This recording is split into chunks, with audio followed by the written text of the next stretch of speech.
Орхон аймгийн стандарт хэмжилсэн хилтэс жил бүр Орхон аймгийн багуудад нээлттэй хаалганы өдөр зохион байгуулдаг.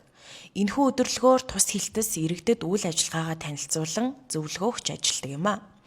Өнгөрөх жил 12 удаа нээлттэй хаалганы өдөр хийсэн бол 2025 онд хуваарийн дагуу мөн тооны ажлыг зохион байгуулна гэлээ. Энэ удаагийн өдөрлөгөөр үр хорио цэрийн лабораторийн шинжээчийн зүгээс хүлэмж эрхлэгчдэд стандартын дагуу үрийг шинжилэн таних, үр хорио цэрийн талаарх зааварчилгаа зөвлөгөөг өгч ажиллалаа.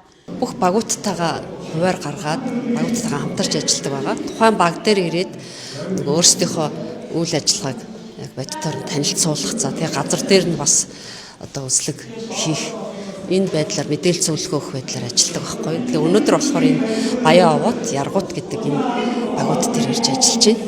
За энэ хоёр баг маань өнөөдөр болохоор зэрэг хүлэмжийн аж ахуй эрхлэгчтэй цуглуулад бас мэдээлэл өгч байгаа. Тэгээд энэ дээр нь бид нар бас хамтраад өөрсдийнхөө 25 онд хийсэн ажлаа тэгээд чиглэлээр нь танилцуулаад явж байна. За одоо бол яг манай Тармил үр хорио ургамал хорио цэрийн лаборатори гэж байдаг. Тэр лабораторийн шинжээч маань энэ хүлэмжийн аж ахуй эрхлэгчид мэдээлэл өгч байна. За би болохоор зэрэг сорьцын ялалтын улсын байцаагч дахлах мэргэжилтэй баасан бэлтгэгч юм байгаа.